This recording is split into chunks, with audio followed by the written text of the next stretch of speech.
Hello అందరికీ, welcome back to our channel. నేను ఈరోజు పొనగంటి కూర చేయబోతున్నానండి. చాలా బాగుంటుంది. ఈ స్టైల్లో మీరైతే ఒకసారి ట్రై చేయండి. మీరు ఏ స్టైల్లో చేస్తారు? మేమైతే ఈ స్టైల్లో చేస్తాము. పప్పులో కూడా వేసుకోవచ్చండి. ఆ కూర చాలా హెల్త్కి అయితే చాలా మంచిది. ముందుగా అయితే నేను ఒక 4 కట్టలు పొనగంటి కూర తీసుకున్నానండి. అవి కోసుకొని పెట్టుకున్నాను. ఒక 2 సార్లు అలా కడుక్కొని పెట్టుకున్నాను. పక్కన పెట్టిన తర్వాత ఒక ఉల్లిపాయ తీసుకున్నానండి. ఆ ఉల్లిపాయని ఇలా కట్ చేసుకొని పెట్టుకున్నాను చిన్న చిన్న పీసెస్గా.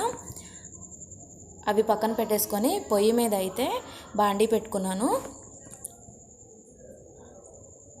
ఒక 3 టేబుల్ స్పూన్ ఆయిల్ అయితే వేసుకుంటున్నాను నేను.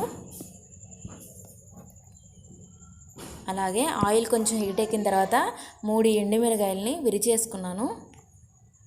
అవి కొంచెం వేగిన తర్వాత 1 స్పూన్ జీలకర్ర వేసుకున్నాను. అలాగే 1 స్పూన్ తాలింపు గింజలు వేసుకున్నాను. అవి కూడా కొంచెం వేగిన తర్వాత కచ్చాపచ్చ దంచుకున్న ఎల్లుల్లిపాయ వేసుకున్నాను. అలాగే 2 రెబ్బలు కరివేపాకు వేసుకున్నానండి. ఇవి కొంచెం వేగిన తర్వాత కట్ చేసి పెట్టుకున్న ఉల్లిపాయలు వేసుకున్నాను.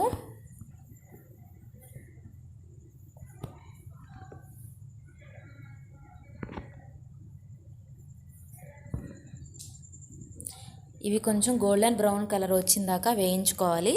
అలా వేయించుకున్న తర్వాత మనం పక్కన పెట్టుకున్న పొనగంటి కూర వేసుకోవడమేనండి. నేనైతే పక్కన పెట్టుకున్న తర్వాత పొనగంటి కూర వేసేసుకున్నాను.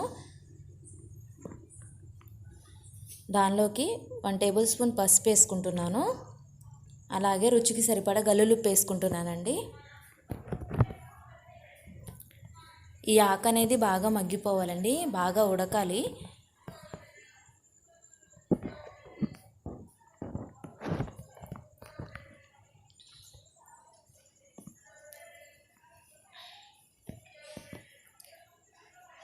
ఒక 10 నిమిషాలు మూత పెట్టుకోవాలండి.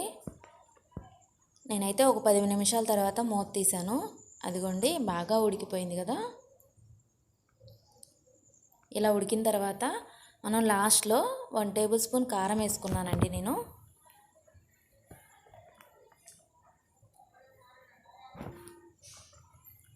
పొనగంటి ఆకుకూర రెడీ. మీకు నా ఛానల్ నచ్చినట్టయితే లైక్ చేయండి, షేర్ చేయండి, సబ్స్క్రైబ్ చేయండి. మరిన్ని వీడియోస్ కోసం బెల్ ఐకాన్ని క్లిక్ చేయండి. Thanks for watching my friends.